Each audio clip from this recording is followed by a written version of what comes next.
Namo Vishnu Padaya Krishna Pristaya Bhutale Srimati Bhakti Vedanta Swami Niti Namane Namaste Saraswati Devi Gauravani Pracharine Nirvisesha Shunyavadi Paschatya Deshatarine Vanchakalpatarubhyascha Kripa Sindhu Bhayevacha Patitanam Pavanebhyo Vaishnavebhyo Namo Nama Jai Shri Krishna Chaitanya Prabhu Nityananda Shri Advaita Gadadhar Srivasadi Gaur Bhaktavinda Hare Krishna Krishna Krishna Hare Hare Hare Rama, Rama Rama, Hare Hare.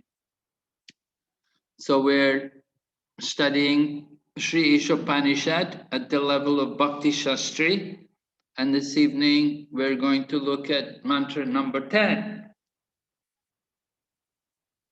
Before we do so, we'll just remember what happened in mantra 9, that we heard about people cultivating knowledge. And there was two kinds of knowledge, vidya and avidya, right? And then we heard about the different kinds of miseducators. Maybe someone can remind us, what were the names of these miseducators? How were they called? Veda Vedarata and Maya Praratana Jnana. Veda Vadaratas, right, and Maya Aparita Jnanas. So someone will tell us, somebody else will tell us, what is a Veda Vadarata? What does this mean? What are they doing? Maharaj, they are mistaken mundane educators. Yes. Yes, we said there's two kinds of mistaken mundane educators, the Veda Vadarata and Maya Aparita Jnana. So what is the specific nature of the Veda Vadarata? They know the Vedas but don't know the purpose behind the Vedas. Okay. What do they think the purpose of the Vedas is?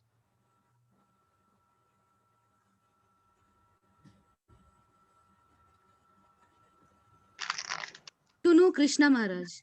Huh? To know Krishna. No, but what do they think is the purpose behind the Vedas? They don't think the purpose is to know Krishna. Yeah, they think about going to heaven and enjoying material life. Right, yes, they think about going to heaven to enjoy material life. Right, they're thinking like that, sense gratification. But they speak the Vedas, they recite the Vedas. And then someone else will tell us, Maya Aparita Jnana. What are they doing?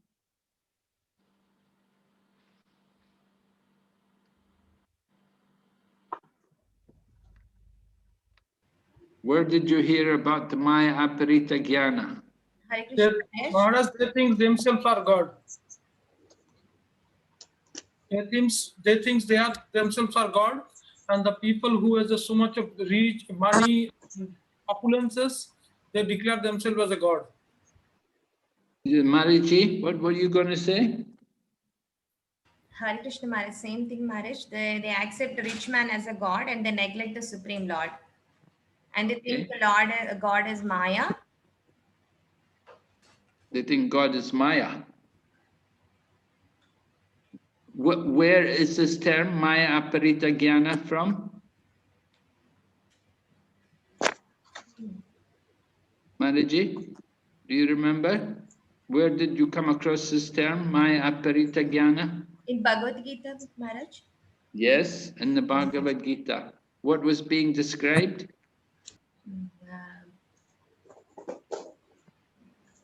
How did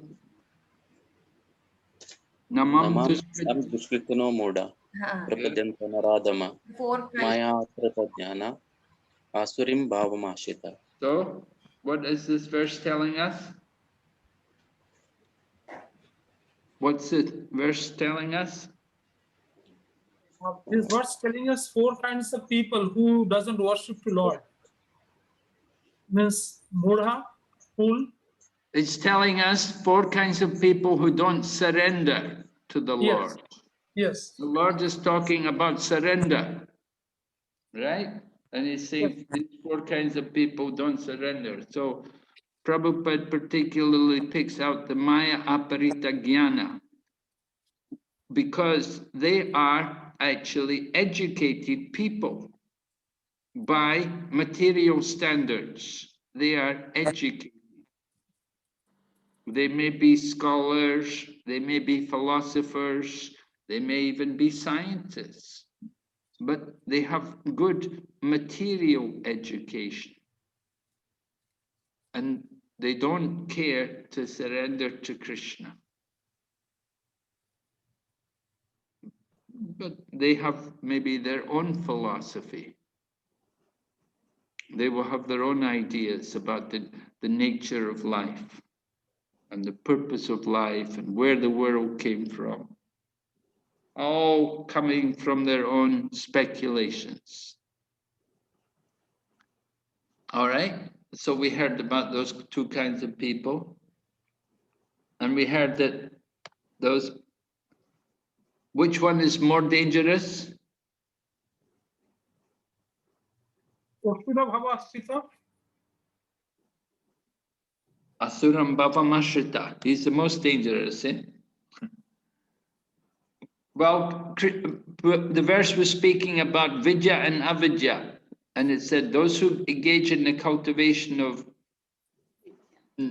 knowledge and those who engage in the cultivation of nescience enter into the darkest region of ignorance. So in other words, those who are just cultivating sense gratification, they're going into the darkest region.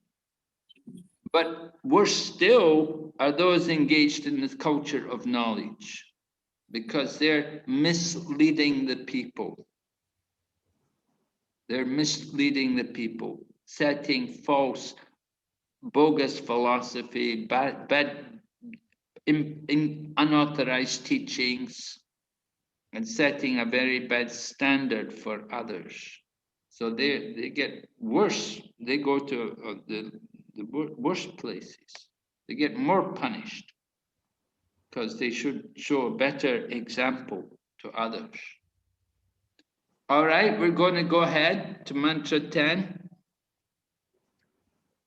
Who would like to recite the verse? Somebody lead the verse, chant it, and we will repeat. I will ask somebody. Okay, let's have Mr. Achyuta Giri Hari Prabhu. Please read the Sanskrit, and we will repeat after you, 1 line at a time. Anya Devadhur Vidyaya Anya Devahur Vidyaya Nyadahur Avidya Vidyaya Iti Shushrumadhiranam Iti Sushrumadhiranam Yenastad Vichachishre.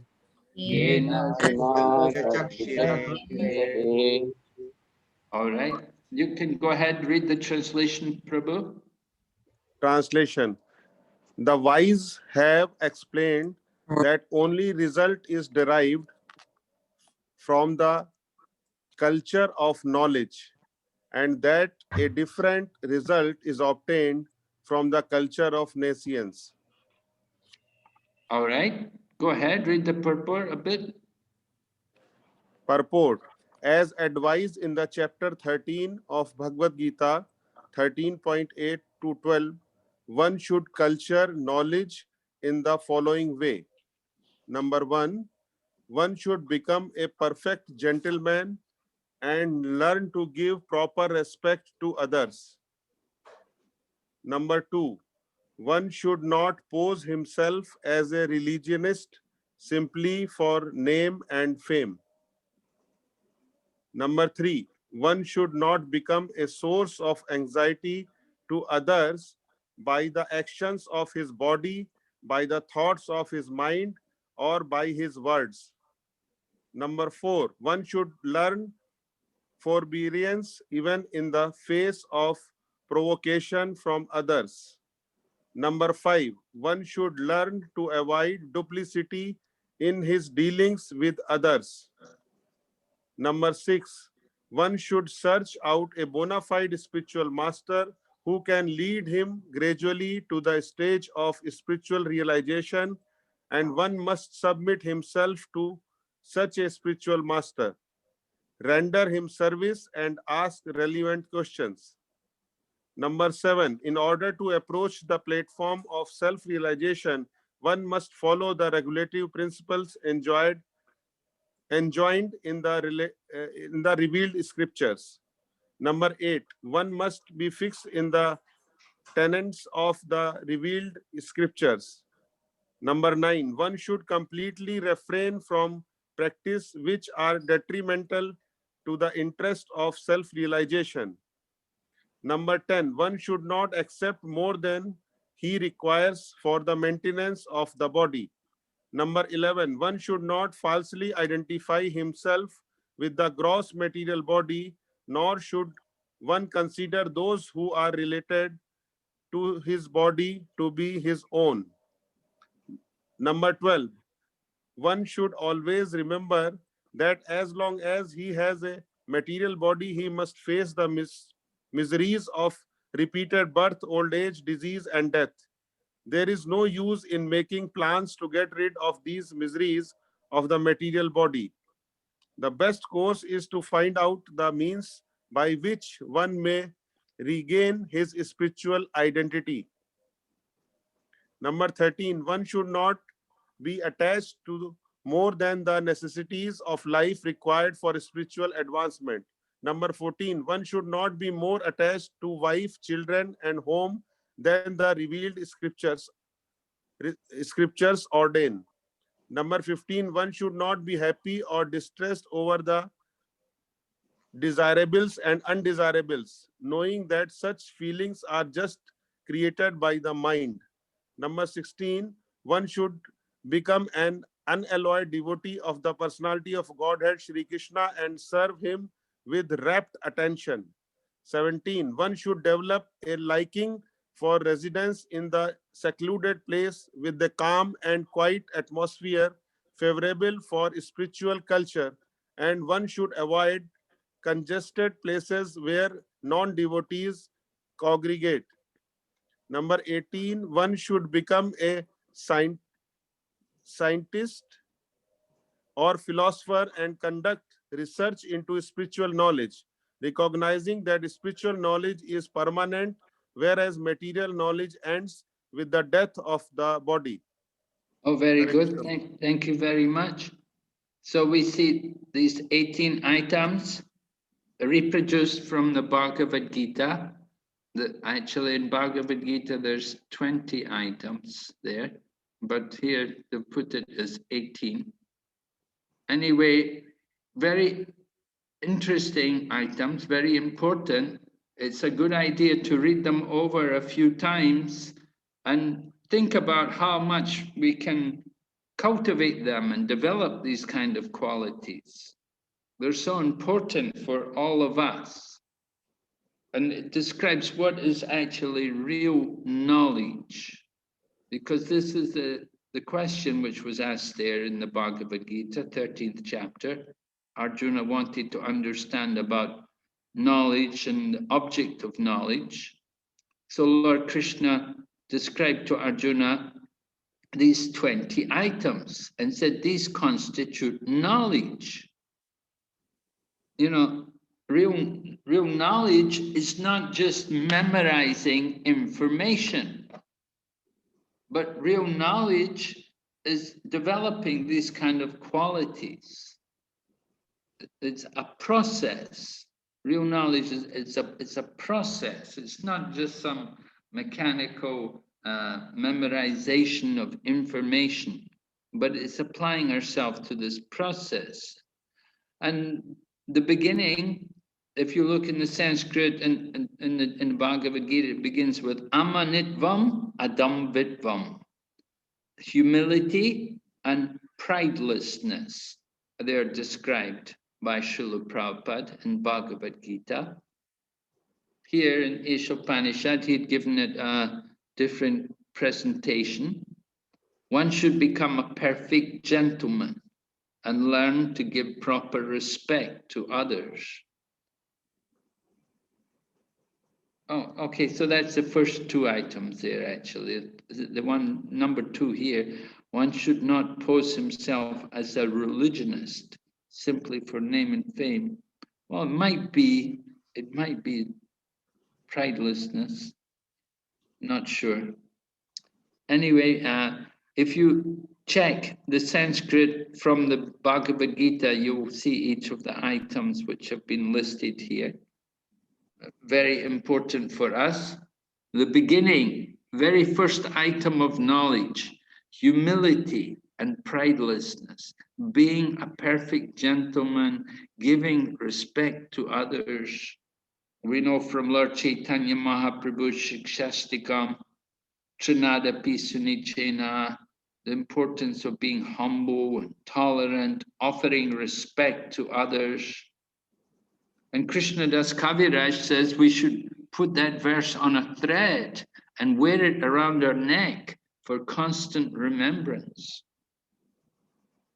So, very important point in relation to knowledge, that without being humble, we haven't got a proper education. So, very important. And then also, of course, it's important, number 6, you have to search out a spiritual master. You have to have a spiritual master, it's important. Number 16, probably the most important item. One should become an unalloyed devotee of the personality of Godhead, Sri Krishna, and serve him with rapt attention. Of course, that's really important for all of us. But as I say, it's a process.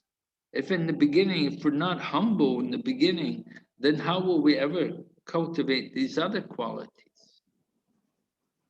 So it's important for us to go through these different items of knowledge and think about which ones we need to cultivate more, we need to maybe give more attention to and try to develop them to improve our actual knowledge.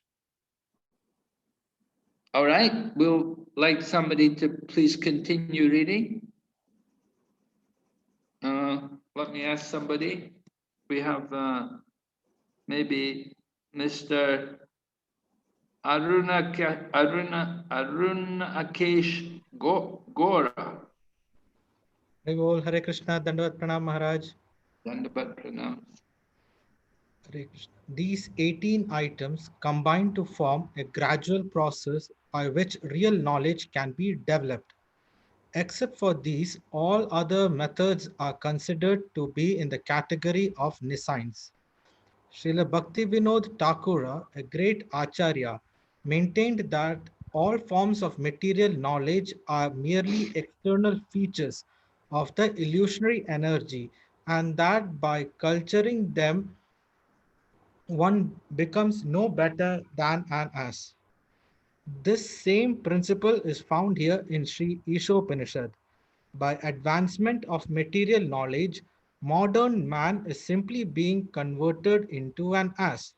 Some materialistic politicians in spiritual guise decry the present system of civilization as satanic, but unfortunately, they do not care about the culture of real knowledge as it is described in the Bhagavad Gita. Thus, they cannot change the satanic situation. Thank you. Hare Krishna. So Srila Bhaktivinoda Thakur describes, Prabhupada's quoting Bhaktivinoda Thakur, that this education, modern education, material knowledge, makes us just like the cow or the ass. makes us into the animal. Why is this? What's the problem? Would you like to explain for us, Prabhu?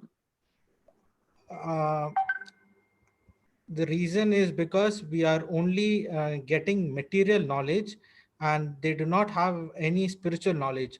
So we are just with the material knowledge, the only thing which we try to do is to satisfy our own senses uh, uh, by making money, trying to enjoy and working hard.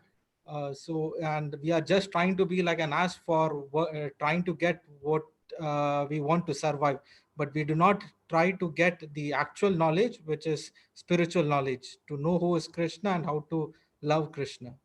Okay, very good. Yes, yeah. The ass is known to be used to carry heavy loads. Prabhupada gives the example: grass is growing everywhere, but the foolish ass thinks, if I don't carry the load, I won't get any grass to eat. And so the same way, modern man, we're also, we have to work like an ass to fill the belly. And we think, if I don't work, how will I eat? So material knowledge just makes us more identify with the body. That's the real problem, that we become more in the bodily consciousness of life by all of this material knowledge. We become more attached to eating and sleeping, and we forget about the goal of life. The spiritual aspect is denied. All right, we'll go ahead. We'll have Mr. Is it Sashvat Chaitanya Prabhu? Hare Krishna Maharaj, Dandavat Pranam. Hare Krishna Prabhu. In the modern society, even a boy thinks himself self-sufficient and pays no respect to elderly man. Due to the wrong type of education being imparted in our universities, boys all over the world are giving their elders headaches. Thus, Sri Isopanisad very strongly warns that the culture of nations is different from that of knowledge. The universities are, so to speak, centers of nations only. Consequently, scientists are busy discovering lethal weapons to wipe out the existence of other countries. University students today are not given instructions in the regulative principles of brahmacharya, celibacy student life, nor do they have any faith in the scriptural injunctions. Religious principles are taught for the sake of name and fame only, and not for the sake of practical action. Thus, there is animosity not only in social and political fields, but in the field of religion as well. Hare Krishna Maharaj. Thank you. So the students, of course, are all over the world. They're known to be problematic. They have a lot of problems. They're often revolting and revolutions going on. I think just recently in Thailand, the students are a major factor in the disruptions which are going on over there. They're having protests against the royalty, against the royal family, and they want to have them moved, and they're protesting against the government, and they want the government changed. And so the students, they're always doing something like this. And similarly in China, there was a Tiananmen uprising. I think it was 1994 or somewhere like that. They had the students campaigning. So the real problem is that the students in general, although they have come for education, they become very proud of the fact that they're in the university. They think they're very special. And they don't cultivate the actual quality. The real sign of education is to become humble and to understand we don't know anything. But people, because they're in the university, we think we know everything. And we think we know so much, we think know so much more than everybody else. But the real sign of education is to understand you don't know anything. Just like Lord Chaitanya was asked, why didn't he study Vedanta? And what did Lord Chaitanya say? When when Prakasananda Saraswati asked him, why don't you study Vedanta like the other sannyasis? What did Lord Chaitanya say? Hare Krishna Maharaj, Dandavat Pranam. Hare Krishna Maharaj, Dandavat Pranam Maharaj. Yes, Dandavat Pranams. Maharaj, Lord Chaitanya said that my Guru Maharaj said, I am the most foolish person. I will not understand Vedanta. So he told me just only chant and dance, that's your duty. Yes, he said, my spiritual master told me I am a fool, right? And that I can't understand Vedanta. Yeah. I should just... So this is a sign of education. Just like in Chaitanya Charitamrita, we see in the Chaitanya Charitamrita, Krishna Das Kaviraj writes, Jagai Madai Haiti Munishe Papista, Purushera Kita Haiti Munishe Lagishta.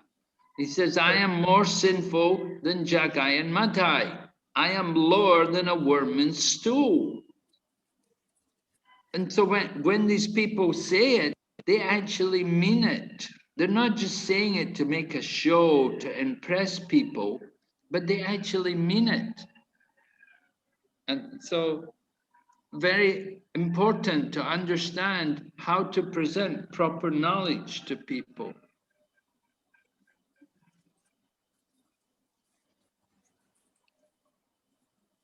So Prabhupada is pointing out also about how university students, they don't know anything about brahmacharya. But if a student is the other way, if he's very often having relationships with women, then he's considered, oh, very, very great. He's got a big reputation. But the real purpose of student life is that students should learn brahmacharya. They should get proper training in spiritual life. And one of the reasons why there's so much divorce in the world is because the people are not trained in celibacy in the beginning of life. The young men never practiced brahmacharya, and the women were never trained to be chaste. And that's why you get divorced so much. But when the man is a good brahmachari, and when the woman is chaste, then when they're married, then they will live together peacefully without divorce. So these things are important.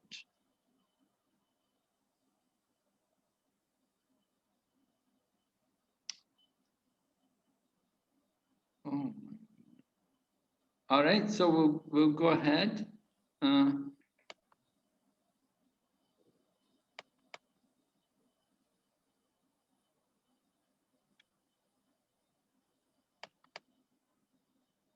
Who would like to read next? Maybe a Maharaj. Yes, okay. You want to read, Prabhu? Yeah, Ajit Madhusudan Das. Dandot Pranam Maharaj. Nationalism has developed in different parts of the world due to cultivation of nescience by general people. No one considers that this tiny earth is just a lump of matter floating in immeasurable space along with many other lumps. In comparison to the vastness of space, these material lumps are like dust particles in the air. Because God has kindly made these lumps of matter complete in themselves, they are perfectly equipped with all necessities for floating in space. The drivers of our spaceship may be very proud of their achievements, but they do not consider the supreme driver of these greater, more gigantic spaceships called planets. Hare Krishna Maharaj. Okay? So Prabhupada is comparing the universe to spaceships. So just as the spaceships have a pilot, so he said there's some intelligent beings also behind the universe controlling everything. Particles, lumps of matter floating in space.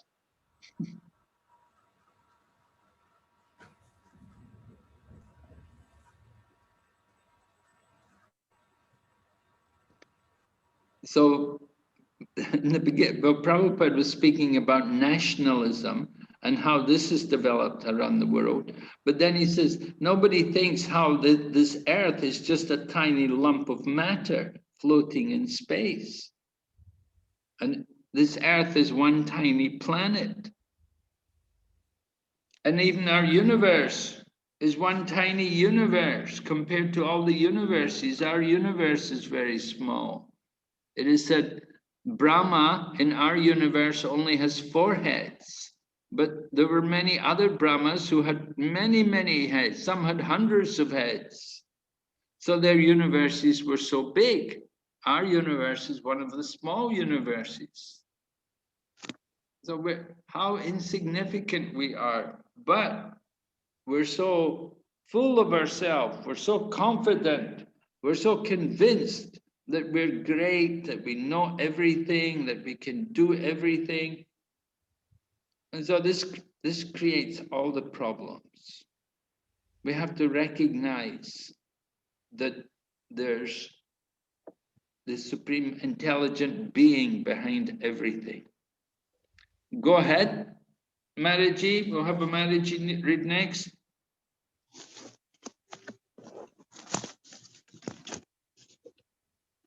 Hare Krishna Maharaj. Yes, Hare Krishna.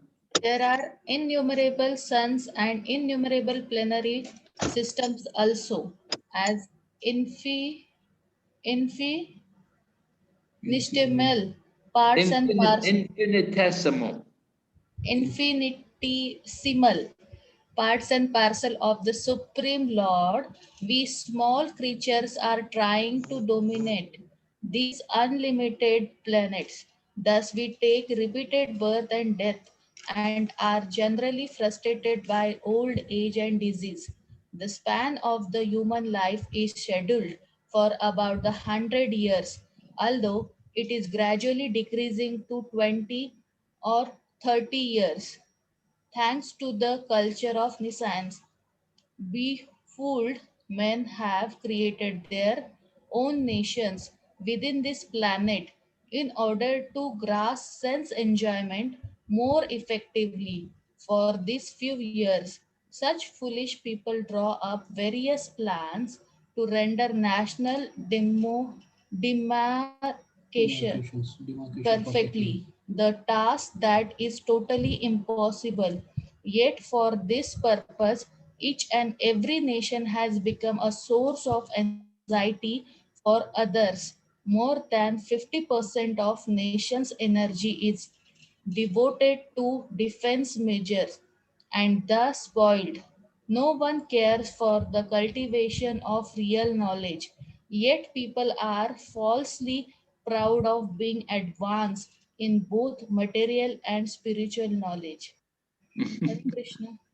Thank you. So Srila Prabhupada is describing to us how people are failing to recognize the actual situation in which we're living. Prabhupada describes we have this tiny planet, but we've divided it up into so many little nations. And each nation is thinking that our nation is most important, more than the other nations. And they're even getting ready to conquer and to exploit another nation. So they have war, defense systems. And of course, they spend a lot of money on defense because we've made all of these boundaries. We remember some time back, they had Germany divided. They had a wall right through the middle of Germany. And of course, we know in the past, India was a much bigger country than it is today. Pakistan, Bangladesh, Burma, they were all part of India. Sri Lanka also, all become divided.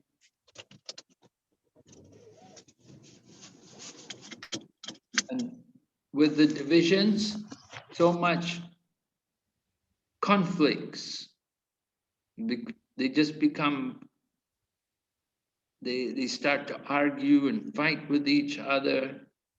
And it just, there's no peace in the world. And we're only here, and then Prabhupada talks about how we're only here for such a short time. Maximum life, maximum duration, 100 years, but reducing fast. So why are we taking so much trouble to make all of these divisions when we're only here for a short time?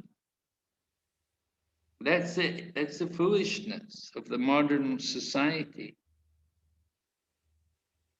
Knowing that we're only here a short time, why bother to make so much trouble? Okay, we'll go ahead. Another Maharaji can read.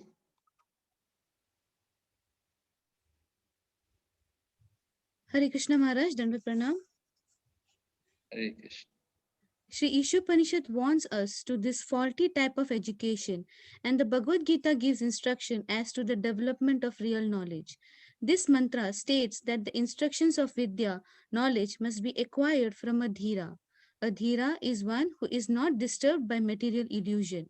No one can be undisturbed unless he is perfectly spiritually realized, at which time one neither hankers nor laments for anything. Adhira realizes that the material body and mind he has acquired by chance through material association are but foreign elements. Therefore, he simply makes the best use of a bad bargain. Hare Krishna. So Maharaji, can you tell us where this word dhira is used in the Bhagavad Gita? Do you remember that word? I know, but I don't remember the shloka, Maharaj. I'll- So maybe another lady can tell us? Hare Krishna Maharaj, shloka number 2.13. Yes. What's the Dhiras verse? tatra na muyati. Yes. Tehino. Can you tell me the meaning of the verse? Meaning of the verse. Just a moment, Maharaj. 2.13 verse meaning that the soul is continuously there, and body changes from old to youth, childhood to youth, and then there are 6 transformation for the body, but soul is like that only. And those who knows this transformation of the body and soul's presence, that person is a sober. Yeah. Okay. Yeah, the embodied soul. The embodied soul, the body changes from child to youth to old age, but the self-realized soul is not bewildered, not disturbed by the change, not bewildered. Dhiras tatra namuyati, right? So one who is dhira, sometimes Prabhupada translates this word as sober-minded. Sober-minded in the sense that they don't get disturbed by the situation, by the material energy. Sometimes the material energy is giving us troubles, but they tolerate it. They don't get disturbed. They just remain calm and steady, do their duty. So they're not disturbed. So in other words, such a person is actually like a swami or a or a Goswami, something like someone who is detached from the material world. That's the idea. The Dhira is somebody like that he's not caught up in the material world. He's not trying to enjoy it, or he's not working hard trying to achieve anything here in the material sense. He's above all that. He's free from that. So that's the kind of person who we want to actually get the real knowledge from. We want to get knowledge, you have to know who to get the knowledge from. And the person should be someone like that, who's a dhira. Just like we said, when you look for the spiritual master, do you remember what was the qualification of the spiritual master, Maharaji? Hare Krishna Maharaj, yes, he's not attached to the material desires, not hankering for materially anything. Yes. And he has realized the nature of a material body. Right. Brahmanishtam, right? Yes, Maharaj. Brahmanishtam. It's fixed on Brahman. So, and also he's studied. Yeah, he has studied the Veda scriptures. Yes, Maharaj. Studied the scriptures, right? He must have studied the scriptures and he's acquired the knowledge. Then he's fixed in Brahman. So that's the kind of person we want to get our education from. Someone who has transcended the material energy. Nowadays, you go to colleges and so on, with all the teachers smoking, drinking. You know, they don't show, and at the same time, the teachers may say, don't smoke. Very bad. But the students laugh because they know the teacher smokes. So that kind of teaching is useless. Somebody's going to teach, you have to teach by the example. The example speaks louder than the words. Just simply giving words is, but the one who is actually dhira, he's going to show the right example. And that's why we have to approach that kind of person to get real knowledge. It's not enough just to study books. You have to approach a person. You can read the books, of course, it's good, but still you have to have some living person there who can actually teach you and guide you and show you. That's very important.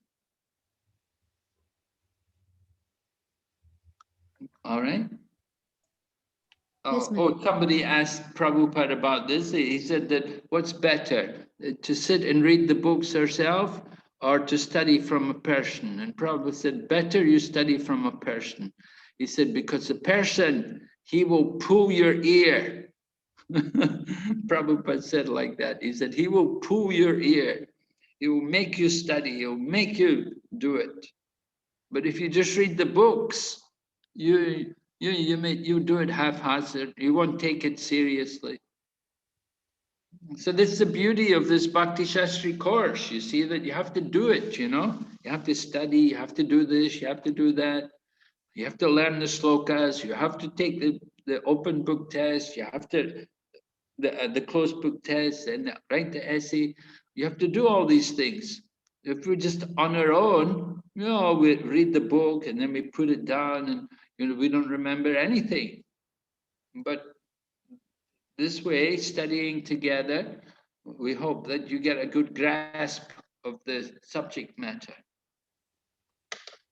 So the first qualification was amanitvam, adamvitvam, this humility and pridelessness, very important in cultivating this kind of knowledge. Just like you come to a spiritual master, you have to surrender to him. It takes humility. You can't do it unless you're humble. To come in and before the spiritual master, bow down and offer a base, and that takes genuine humility. The students, they come into the classroom and, you know, very jovial, making noise and everything. There's no question, they don't give any respect to the teachers. Okay, we'll go ahead. We'll have another person read. Let's see, let's go back to the men. Maybe we can have Mr. Anand Singha. Is it? Yes? Is he here?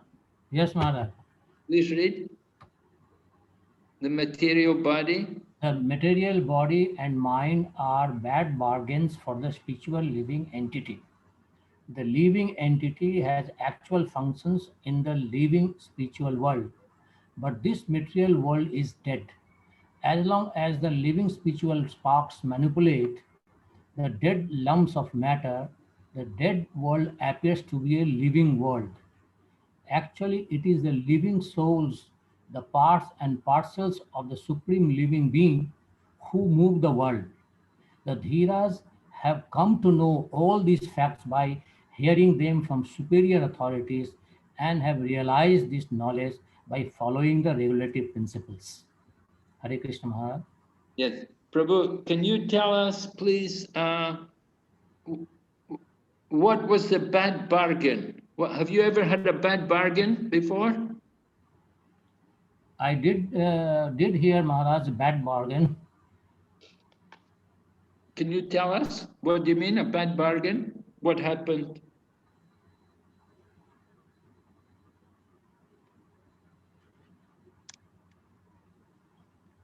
The bad bargain in the material platform, Maharaj? Yes, material platform. The bad bargain is that when out, instead of the real pleasure or blissful knowledge, we are searching for the material happiness. That is the bad bargain I can understand, Maharaj. In reality, in real life, did you ever have a bad bargain when you went shopping or purchased something? Yes, yes, Maharaj. Had paid something more for a very cheap things, for a very cheap material. You thought you were getting a good deal. Yes, yeah, I thought very good deal, or it's the original thing, but actually got a duplicate one. So when you got it, what'd you do with it? You have to use it, right? You have to just use it, or just throw it, or discard it, or just remain dissatisfied with the deal. Yeah, but you know, you bought it, so you have to use it for something. So the Prabhupada said, make the best of a bad bargain. Oh. So what's the bad bargain Prabhupada's talking about? Hare Krishna Maharaj. Yes? What's the bad bargain Prabhupada's talking about here? What bad bargain did we get? Yes, whatever the spiritual sparks we have got by virtue of being the part and parcel of the Lord, we have to try to make these material things as a spiritual. That is the good bargain of what is available in the material world. Well, the bad bargain is we got the material body. Hare Krishna Maharaj. No, just let somebody else speak for a little while. Please, give some other devotees a chance. If I need you, I'll call on you. Can we hear from somebody who's not spoken? What is this bad bargain? The material body. Hare Krishna Maharaj. Hare Krishna Maharaj. Okay. Maharaj, Dandavat Pranam. Dandavat Pranams. Maharaj, here basically bad bargain is like we got this material body. Anyway, in some time this will get to end. Let us use to the best possible extent so that we can regain our eternal position. Yes, very good. Yeah. What was the problem with the body? The body is some Yeah. Sorry, Why Maharaj. is it, yeah, go ahead. Why is it a bad bargain? The bad bargain is like somehow or other you have put into this body now, but now make use of this body to regain our eternal position. Yeah, but you didn't answer my question. What's the problem with this body? The body will come to end to an end anyway. Yeah. This is my understanding, Maharaj. Sorry. Okay, the body's temporary. Hare Krishna Maharaj. It's subject to death. Yes. Conditioned. Can I? It's condition. Conditioning. Okay. Yes. The senses are not under our control, because if sometimes if I want to chant, the mind says, or the hand and my body will not accept to sit properly and chant the holy name. Or Okay. if I want to read the scripture, my mind goes somewhere, or I want to enjoy something else, to see want to see something else. Yes, good. Yeah. Uncontrolled senses, uncontrolled mind. So many problems with the body, right? A lot of things wrong with it. Just like if you buy a car, you may think, wow, it's, got a good deal, but then you start to find so many things wrong with it. And so body is like this. Dandot Pranam Maharaj. Yes, Prabhu. But out of 8.4 million different kind of possibilities, we have got a human body. So whatever, though it is a bad bargain, but we are in human body in which we can do devotional service. All other forms cannot do the devotional service. So that is the best use of bad bargain. All right, that's very good. Yes, that's the best use of the bad bargain. That we have in some ways, we're luckier than the other forms of life. Okay, the material body is a bad bargain. Living entity has actual functions in the living spiritual world, but the material world is dead. Now, this is something. Can you actually understand how this world is dead? A dead world? Why is it dead?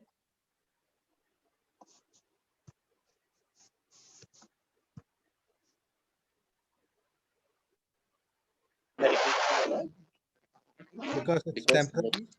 Hare Krishna Maharaj. Hare Krishna Prabhu.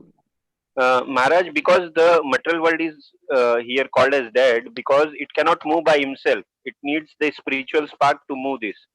So the matter is dead anyway.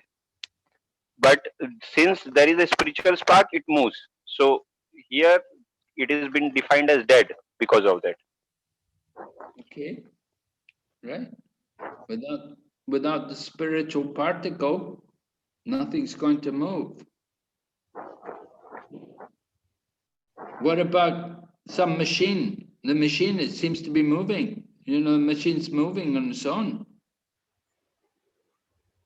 Right? We see some machines, they're running.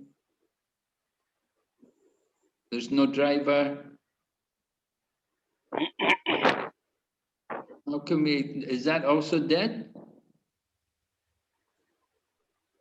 Yes, No, Maharaj. Maharaj. It requires energy. Yes. So energy is from Krishna. Yeah, if there's a machine, what can we say? Do we say the machine is dead? Machine's running. It looks like it's, it's alive. It's operating. But the machine is still running under a battery or a electric power. So that is a spiritual spark. It is programmed, Maharaj, by the person who is behind it. Yeah, there has to be a person behind it, right? Machine is running, there has to be a person behind it. The same with program is, something's running, there must be somebody behind it who set up the program. And that person is a spirit soul in a material body. So Prabhupada said this is a dead world. We're living in this dead world. So the dead world appears to be living world. We're thinking, oh, there's so much life. We're thinking so much life, but Prabhupada says it's a dead world. So the Dhiras have come to know all these facts by hearing from superior authorities, right? The Dhiras, somebody may say, oh, I realized everything myself. You know, I know, who's your teacher? You ask them, who's your teacher? Oh, I realized everything myself. Oh. So here Prabhupada makes it very clear that you have to hear from a superior authority. Very important. All right, go ahead. Somebody read. Hare Krishna Maharaj. Hare Krishna. To follow the regulatory principle, one must take shelter of a bona fide spiritual master. The transcendental message and regulative principles come down from the spiritual master to the disciple. Such knowledge does not come in the hazardous way of science education. One can become a Dhira only by submissively hearing from the bona fide spiritual master. Arjuna, for example, became a Dhira by submissively hearing from the Lord Krishna, the personality of the Godhead himself. Thus, the perfect disciple must be like Arjuna, and the spiritual master must be as good as the Lord himself. This is the process of learning Vidya, knowledge, from the Dhira, the undisturbed. Hare Krishna. Thank you so much. So to follow the regulative principles, one must take shelter of a bona fide spiritual master. What do you think these regulative principles are?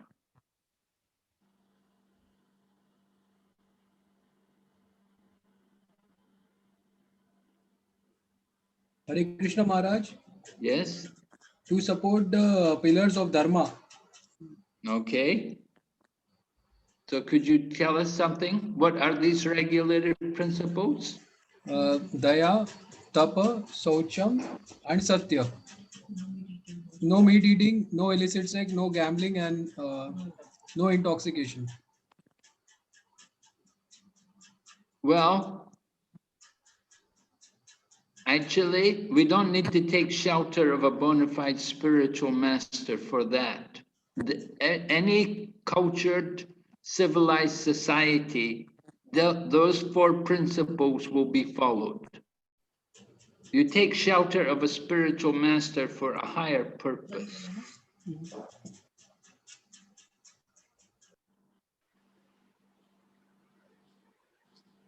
So can someone tell me what would be these regulative principles?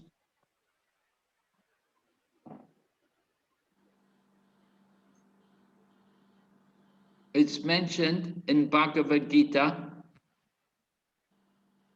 Lord Krishna describes in the 12th chapter of the Bhagavad Gita. Lord Krishna is describing. Oh, let's ask our friend here who knows all the answers. Do you know the answer, Prabhu? What's your name?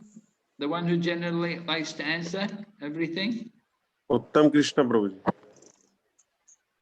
Okay, so do you know the answer? What is the answer? These regulative principles which we learn from the shelter of a spiritual master?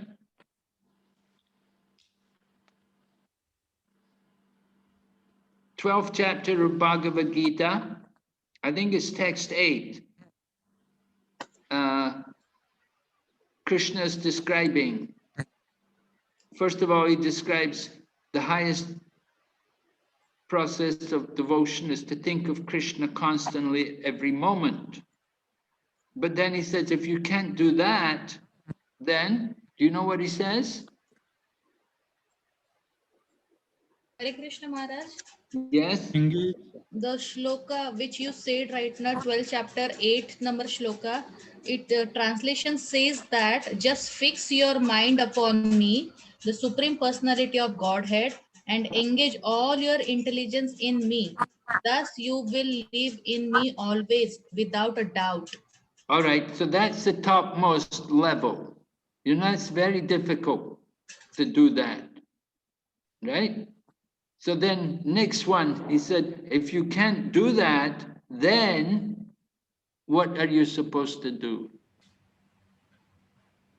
Should work for Krishna, Maharaj. Huh? Work for Krishna. No, not yet. That comes later. Before Yeah. that. Yeah, After, Maharaj, here it is told, my dear Arjuna, O winner of wealth, if you cannot fix your mind upon me without deviation, then follow regulative principles of Bhakti Yoga. In this way, right. develop a desire to attain me. Follow the regulative principles of Bhakti Yoga. Not just follow what we call the four regulative principles, Satyam, Socham, Daya, Tapa. That is for all civilized people. But Krishna's talking here, regulative principles of Bhakti Yoga.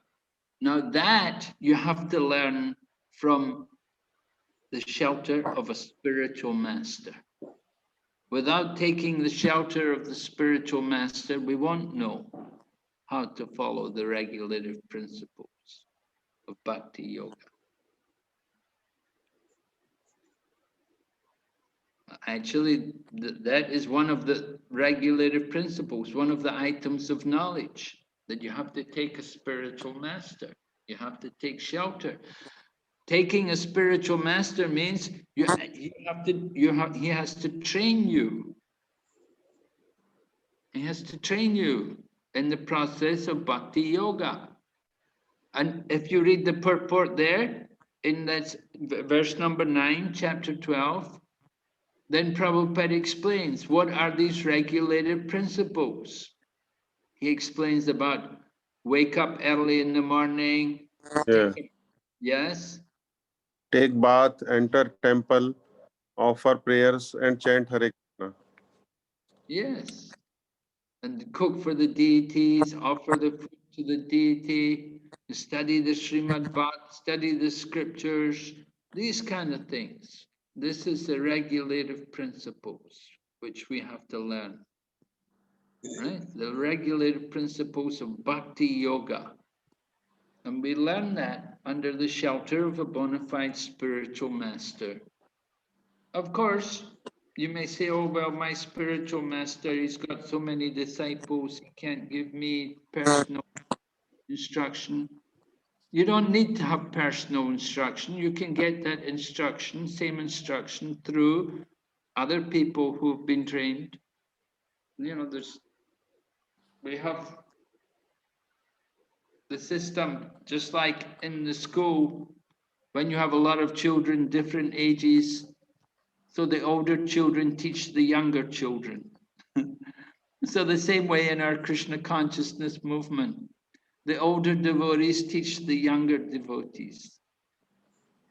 So we learn in that way. So the transcendental message and regulative principles come down from the spiritual master to the disciple.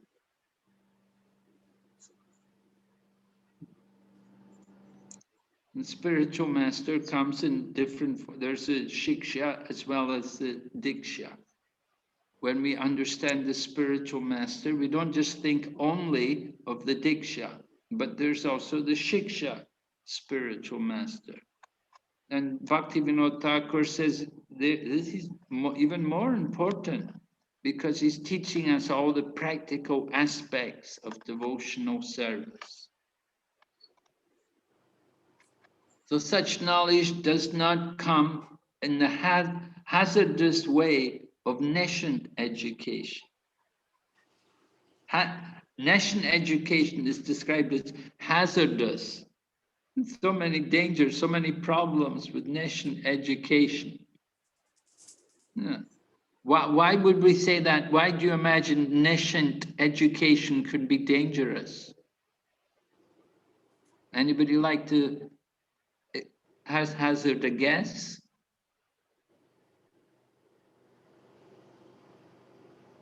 Dandavad Pranam Maharaj. Pranam. Maharaj, could you please repeat the question, please? I said, I'm reading from the text. Prabhupada said, such knowledge does not come in the hazardous way of nascent education. So I wanted to hear from you why nascent education is so hazardous. What is the hazard? What is the danger in nascent education? Maharaj Prabhupada many times said this material world education system is like a slaughtering house. It's a slaughtering. Other than God consciousness or Krishna consciousness, they're teaching people only how to make money. No any proper knowledge or humility within them. So this is, end of the day, it's become for our human life become a hazardous because we are not getting the proper necessary education other than making money. That's the Prabhupada has emphasized to the world. Well, that's one point of view. Anybody else has another point of view? Hare Krishna Maharaj. Yes. The nascent education, a person would not be matured enough to take decision. So, example like the Shringi, which in the case of Parikshit Maharaj, where he had cursed without knowing without going deep into the meaning, like, just because the snake was put around his father's neck, the boy had cursed the father because he was not fully matured enough. Yeah, it's a very good example. Yes, Yeah. very nice example from the scriptures, that backing up the point with an example from the scriptures. Very good. Yes, Shringi was a Brahmana and he had the powers of a Brahmana, but he didn't know how to use them properly. And he abused it. He made improper use of his Brahminical powers by cursing Maharaj Parikshit. Yeah, very nice example. Anybody else like to offer a suggestion? Can you allow me to share one more, if you don't mind? Well, let me ask if there's any other people first.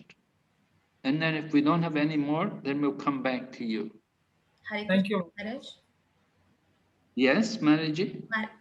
Marriage, because of this knowledge, they actually try to master on everything and they manipulate the other living beings. I'm sorry, I couldn't catch everything you said. Hare Krishna marriage, because of this knee signs, they try to lord over everything and they manipulate the other living entities, and they try to destroy, like example, like Kamsa and Hiranyakashipu. Okay. They become very powerful. Yeah, and because of the lack of the knowledge of the Supreme, they again keep on taking birth and death, repetition of the cycle of birth and death. They cannot come out of this. So where did the nascent education come in though, in that? We wanted something, the danger of nascent education. As it is mentioned in the previous purpose, they more money they put in the defense, for killing the others, and for their nation development. Okay. Yeah. Developing their bombs, right? They always have some wonderful technology to go and bomb the places. So very, very good in destroying, but not very good in protecting and maintaining. We can see how much damage we've done to the world. All the snow peaks have melted, the ice, the global warming problems and the ocean getting bigger, the sea level rising, the rivers drying up, the pollution. We've done so many bad things, and we're proud we can make some bombs, we can destroy. All we can do is destroy, all we do is damage. We don't do any good for the world. Yes, ma'am. And so this is nascent education, simply creating so many problems. The air we breathe, all the Yes, ma'am. yes, I think they are advancing in technology, but they are degraded more. yes, right. And you know, they're offering us this, you know, the crops they produce nowadays also, all the grains and so on, they're all full of so many chemicals and insecticides and this oxide and that oxide. And there's no natural nutrition anymore. In the past, people could build wonderful things like, you know, in Egypt you have the pyramids, and in the great and the Sphinx, and in China you have the Great Wall. But what do we have today? You know, we put up these skyscraper buildings, and they're ugly, they're horrible.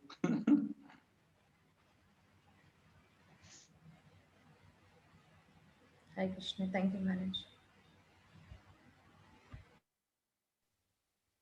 All right, so one can become a Dhira only by submissively hearing from a bona fide spiritual master. Very important. You have to hear from the Guru.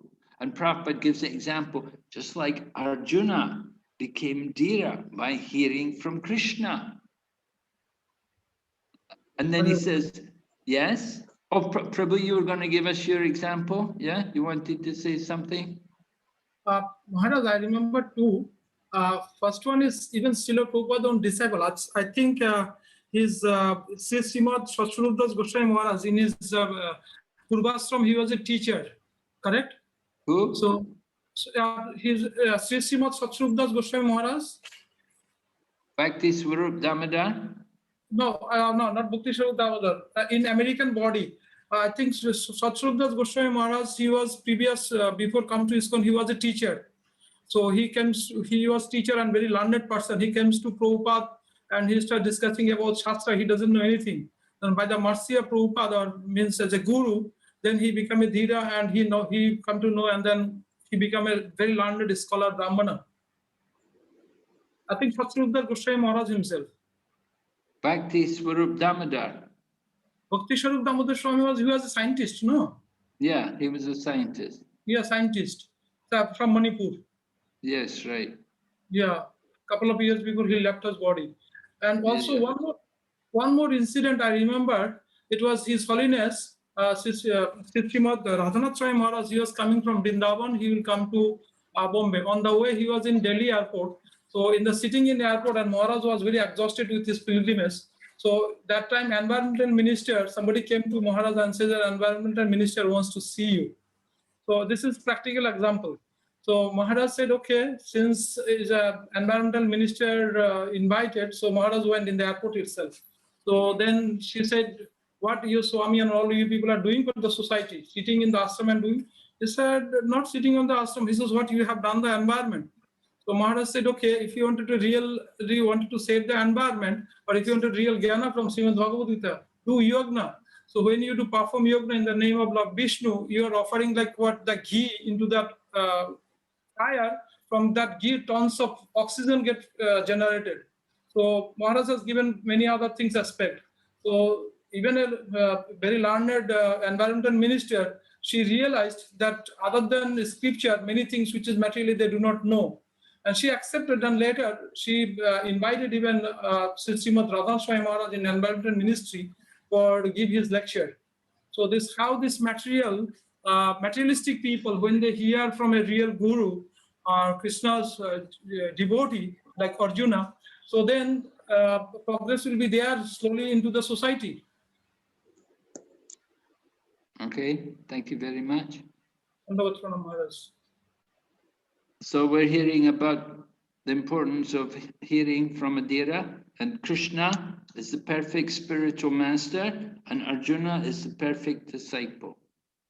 And sometimes people say, I want a guru like Krishna. So the guru will say to the person, and I want a disciple like Arjuna. Right?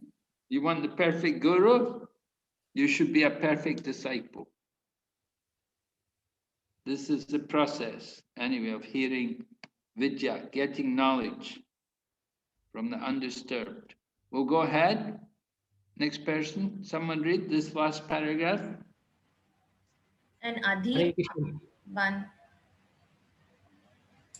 Yes, Mataji, go ahead. Hare Krishna Maharaj. An Adhira, one who has not undergone the training of a Dhira, cannot be an instructive leader. Modern politicians who pose themselves as Dhiras are actually Adhiras, and one cannot expect perfect knowledge from them. They are simply busy seeing to their own remuneration in dollars and cents. How then can they lead the mass of people to the right path of self realization? Thus, one must hear submissively from Dhira in order to attain the actual education. Okay. So, the Adira, he hasn't undergone any training. So he may be educated materially, but he's not heard from the bona fide authority. So he cannot be an instructive leader. So then Prabhupada turns to politicians, because the politicians often take advantage of the religious sentiment of the people, and they will try to pose themselves as being dhiras, but they're not. They're actually the opposite. So very dangerous. They're simply busy seeing to their own remuneration. They want the money. They're interested in the money. So this is a problem. And sometimes people also, they may criticize devotees even like that you only want the money. So we have to be very conscious of that we want to preach, we want to give people Krishna consciousness. Our real business is to give them spiritual knowledge, not to let them rot in the material world, but to save them from this material world by giving them enlightenment, by giving them some Krishna consciousness, bringing them out of the ignorance, out of the Maya. This is the business of a devotee, full of compassion for the fallen conditioned souls. All right, so one result is obtained by cultivating knowledge, a different result is obtained by cultivating nescience. Where will you go to cultivate nescience, do you think? Where will people go?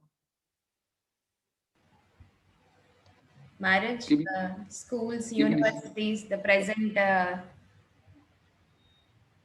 academic education. Yes, right. You go to college, go to university, academic education. People spend a lot of money on education, right? They get loans, and people endeavor like anything to get these places, to get into a good school, to get a good college degree. People think it means so much to them, but they don't learn anything about spiritual education. They just become more, and their identification with the body becomes stronger because of their contact with the cultivation of nescience. So the result of cultivating nescience, what's the result?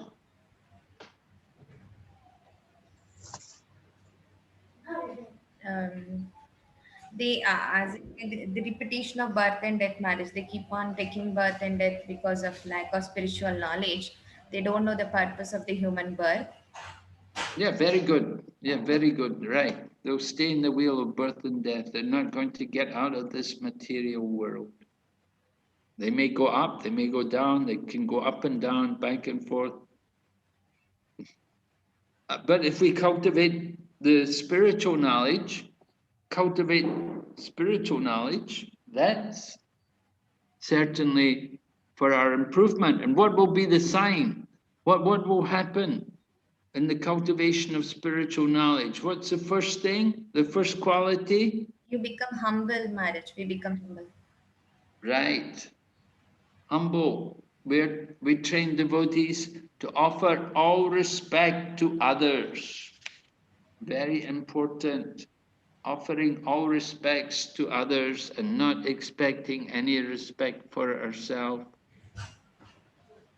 Tolerant, like a tree, having ego. What should our ego be like? Three, like tree, like Trinadapi Sunechena, as you said, no? Yes, but the ego, how should what about the ego? We should think we are not the body, but we are servants of the Lord, not the masters.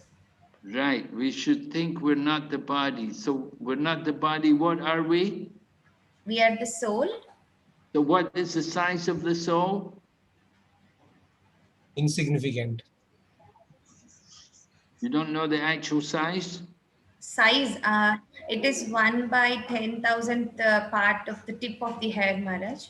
Yes, right. 1/10,000th the tip of the hair. So our ego should be in proportion to the soul. Right? we should have that kind of ego. But our ego is more in proportion to the body. We're thinking I'm 5'8" or I'm 6 feet, whatever. This is the problem. We're still identified with the body. We have to give up this identification with the body. And we give up this attachment to the body by cultivating spiritual knowledge, by following the path of bhakti as instructed under the direction of the spiritual master. And then the result is, as we said, text number 16, one should become an unalloyed devotee of the personality of Godhead and serve him with rapt attention.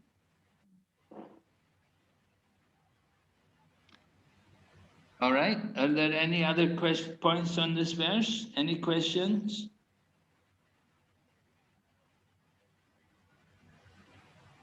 Hare Krishna Maharaj, I Yes. have one question on this last point you were mentioning about the size of the soul. Yes. Of course, Satyateshwara Upanishad talks about that, and Prabhupada gives a reference of that. But there are many places it is formless. It is said in Bhagavad Gita 2.14, 2.17, and many places it is explained as a form, as a one which is called low, I infinite. It does not give that impression that it has got a form. But Satyateshwara Upanishad says that there is a form of 1/10,000 the size of a millimeter or something. It is saying that. But which one should we take it? But Bhagavad Gita does not definitely say that it has a form. But Prabhupada gives a reference of Satyateshwara Upanishad in that purport, one of the purports. So how should we take it? By definition, it has got no form. That is my understanding. So how do you? Well, the spirit soul itself, well, when it's here in the material world, it has the potential of form. It may not have the soul hasn't manifested its full potential because the soul is in the material body and it's within the company of the super soul. And they're both, the soul and super soul are in the hearts of the living entity. So, but when the soul is liberated from the material existence, then the soul can manifest its proper form. Then the actual form of the soul will manifest from that spiritual particle. The spiritual particle, very small, infinitesimal, 1/10,000th the tip of the hair, but it has the potential to manifest the form. And when it enters into the spiritual world, then that spiritual form manifests.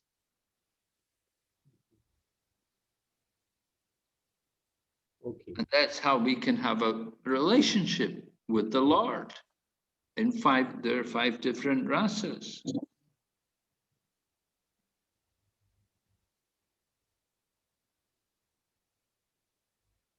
Yes, Maharaj. So we understand the soul in that way.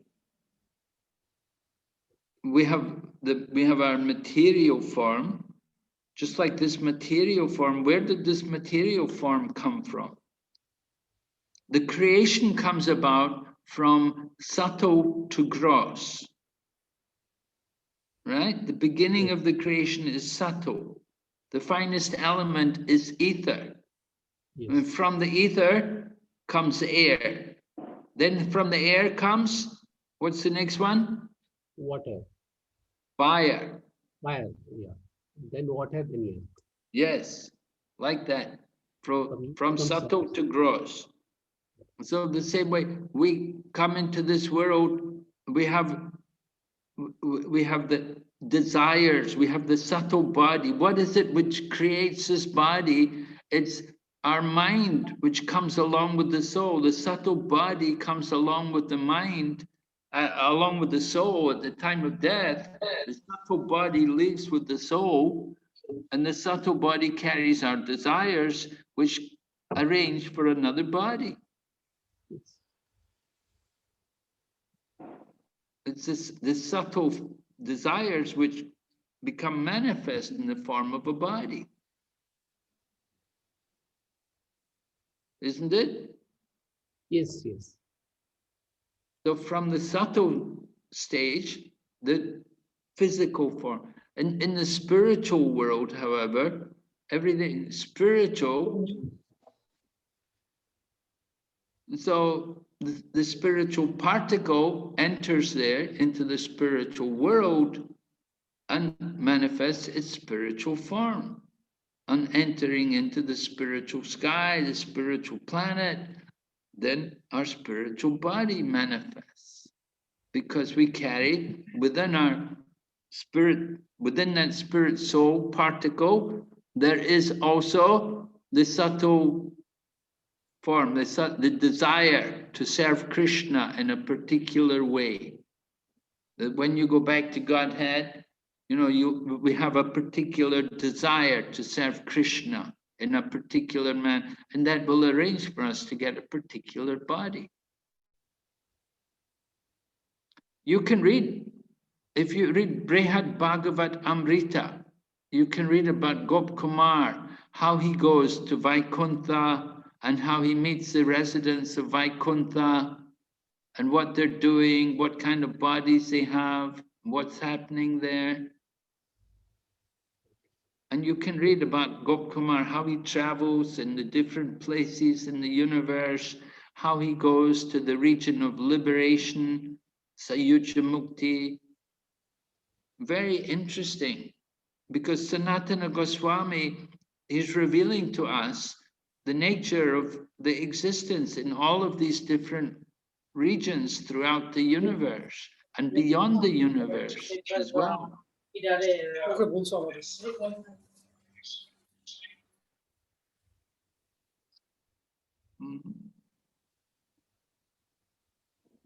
Any other question or comment on this?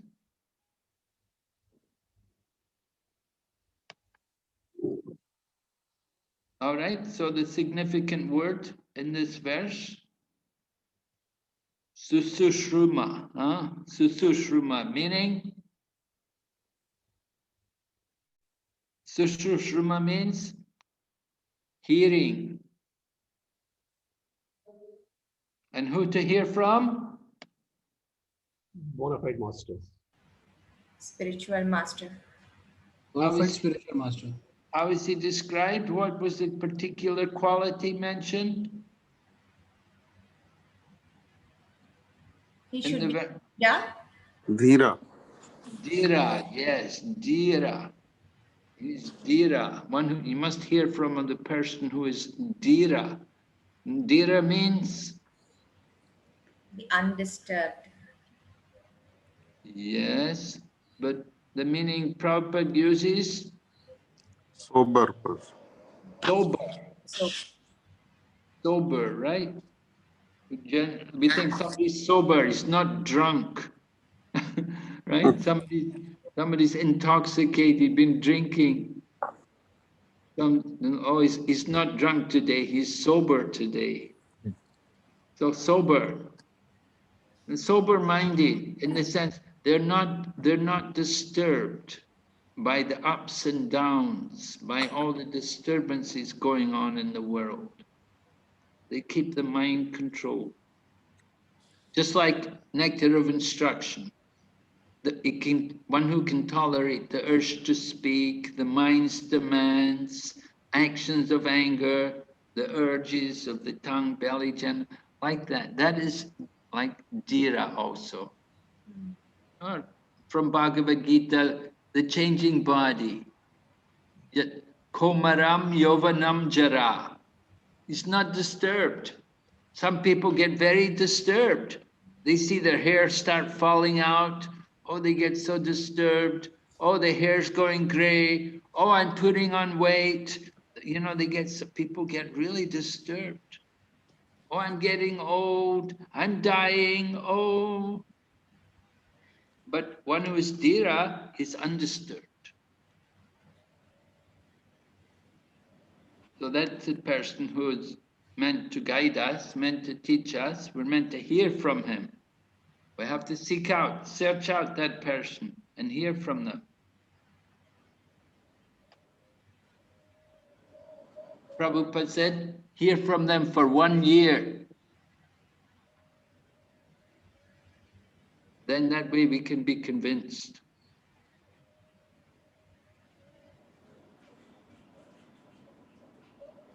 All right.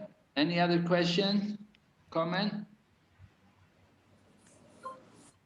Maharaj, here we have studied that we should not, the countries, the nation should not spend on defense like 50%. I just want clarification. That is okay, Maharaj, that the nation should not spend too much for this defense and all. But to establish dharma, that also the army is required, na? Like at the time of Krishna also, to defeat the adharma, Krishna also fight.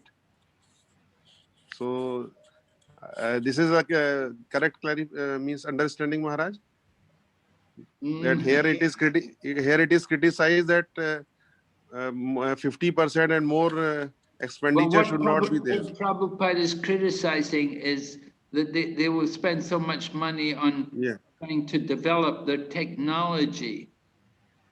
You see, they put so much energy into developing their technology in the killing process. In Krishna's times, it was a little different. You know, there was the Kshatriyas, it was the business of the Kshatriyas, you know, and they would fight other Kshatriyas. And they would fight, you know, based on their natural endowed abilities. But what happens today is it's all big money and a lot of research and finding new ways to kill people. Yes, Maharaj. And who do they kill? All innocent people, women and children. You know, like some terrorists, they fly the planes into the Twin Towers and they kill all the innocent people working in the offices there. You know, that's not very bold of them. That's not the real mood of warfare or kshatriya. You go on the battlefield and you fight people who've come to fight. And so that's what the politicians, they should do like that. They shouldn't just send their soldiers to war. They should go and fight themselves.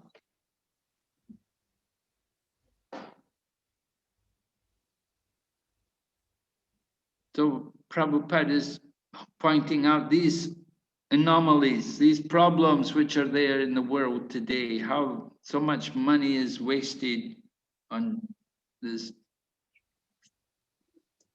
secret weapons, atom bombs, and these kind of things.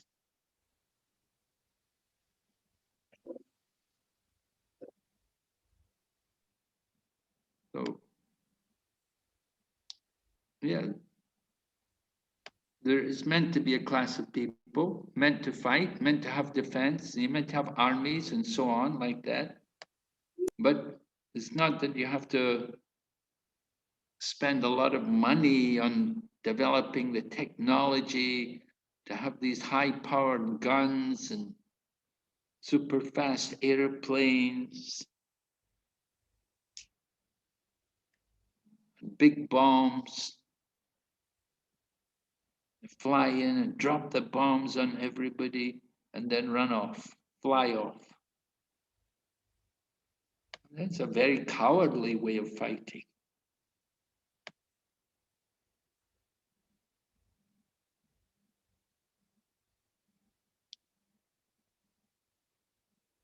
You agree? Yes, Maharaj. Thank you, Maharaj. All right, so we'll stop here tonight and we'll meet again on Wednesday evening. Okay, Srila Prabhupada ki. Yeah. Hey. Haribol. Yes?